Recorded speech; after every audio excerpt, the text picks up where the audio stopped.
Hello and thank you for viewing my video on how to build new credit.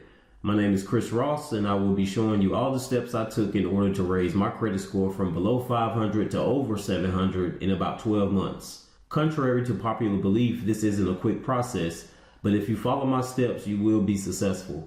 I will encourage you to subscribe to the YouTube channel as well as visit my website, improvemyfinances.com, where you can get updates on not only credit repair, but on how to maintain your credit and all the benefits available to you once you improve your score. So let's just get right into it.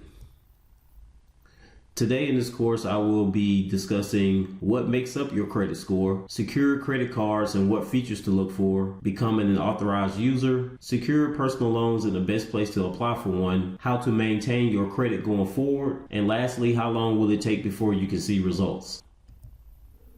What makes up your credit score? Well, first off, the biggest part of your credit score is based off your payment history. So obviously you want to pay your accounts on time, and this will help keep your score going in a positive direction. If you're delinquent or late on any payments, then this is going to negatively affect your score. The second biggest factor in determining your credit score is the amounts that are owed, which is commonly referred to as capacity. Essentially, capacity is the amount of debt that is owed on an account divided by the amount of credit that you have available. So for instance, if you have a credit card that has $1,000 limit and you have a $500 balance on that account, then your capacity is at 50%. One thing you want to keep in mind is with your credit cards, you want to keep your capacity at or below 30% at all times if possible. And overall, looking at the total capacity of all your credit cards, you want to keep that at or below 30% as well. The lower the capacity on your credit cards and the lower capacity on your overall credit limit, the better your score will be. The next biggest factor that affects your credit score is the length of credit history. This is important because the more accounts that you have that are aged, the better your credit score will be. Say for instance, if you have an account that is 5, 10, or 15 years old, this is very favorable for you as the account has a lot of age to it. But if you have a lot of new accounts that you just opened within the last 1 to 2 years, then this is not going to improve your score greatly. This is why they do not encourage you to go out and open a lot of new accounts at one time. The next two factors that affect your credit score would be new credit and credit mix. New credit kind of goes in hand with length of credit history. So the amount of new credit that you have on your report is going to affect your score as well. Credit mix essentially has to do with the different types of accounts that you have on your credit report. So if you have a good variety of accounts, which would include a mortgage, a car loan, some type of an installment loan, whether it be a personal loan, and credit cards, this would be a good mix of accounts to have on your credit report. And it shows that you're able to handle all types of accounts. And if you're paying all these accounts on time, then this helps your score. Secured credit cards and what features to look for. A secured credit card is like a regular credit card, except for you make a security deposit with the creditor, and your credit line is generally based on your deposit. The minimum amount needed to open a new account would generally be $300, which you will get back generally after 12 months. You want to look for a card with no annual fee or a low annual fee. You also want to look for a card that does not charge interest from the date of purchase. You want to make sure that the creditor will report your payment history to all 3 major credit bureaus. And lastly, you want to get a card with a low APR.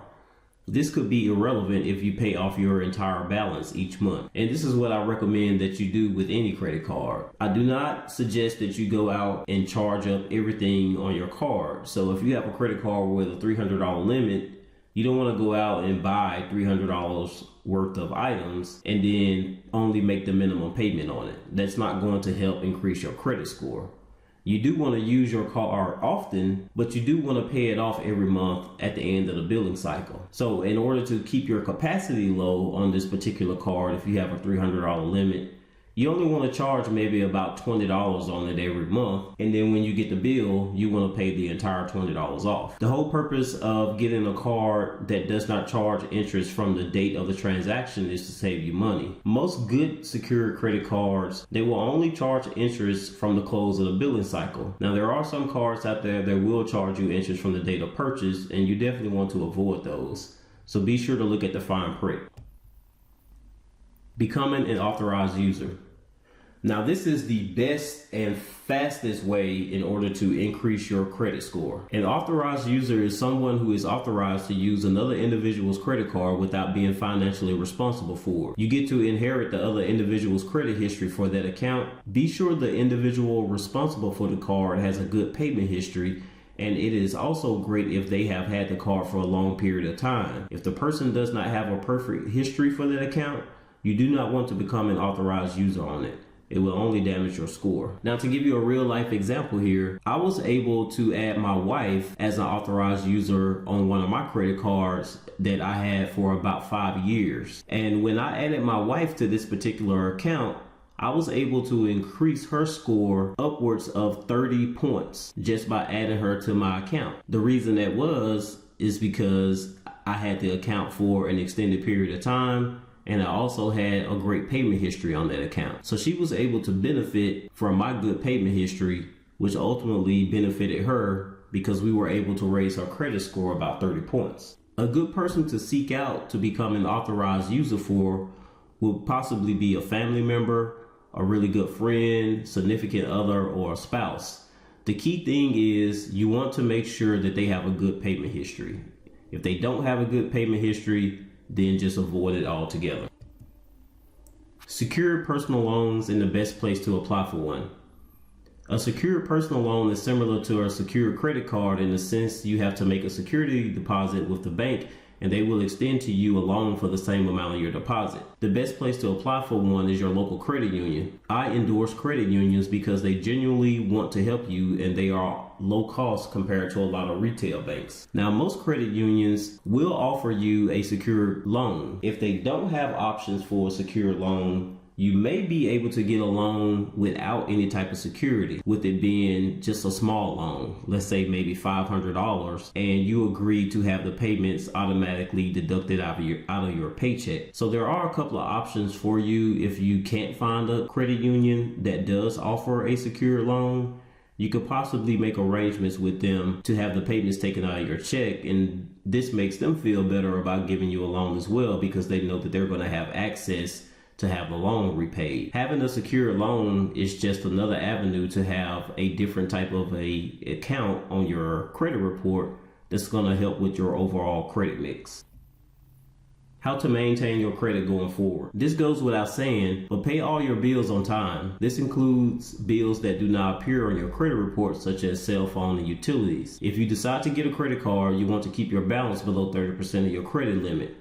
You also want to pay it off every month at the end of the billing cycle. Do not open a bunch of accounts at the same time for the sake of opening them. Only open an account if you need credit. Do not close an open credit card account if you no longer need to use the credit card. Just don't use it. Closing your account will drop your overall available credit and reduce your capacity and drop your score. So this kind of goes back to what I was mentioning earlier about the amount of available credit that you have available and the amount of debt that you carry. So if you have a credit card that you applied for any particular reason, and then you find out later that you don't need that card anymore, just keep it open and don't close it yourself. Now, some creditors will close your account if it becomes dormant and you don't use it, and that's fine, but don't go to them and ask to close that particular account. It's only going to hurt your score in the end. How long will it take before you can see results? There isn't a set amount of time it takes to see results, but generally, you will start to see your score rise after 6 months. Generally, after 12 months of having your secured credit card, you will see another good increase in your score. Overall, the longer you pay your bills on time, the better your score will be. Just remember to use your credit wisely and don't fall back into your bad habits. Those are all the tips I have for you on how to build new credit. Again, I would encourage you to subscribe to the YouTube channel, as well as visit my website, improvemyfinances.com, to get updates on other helpful financial information. Thank you.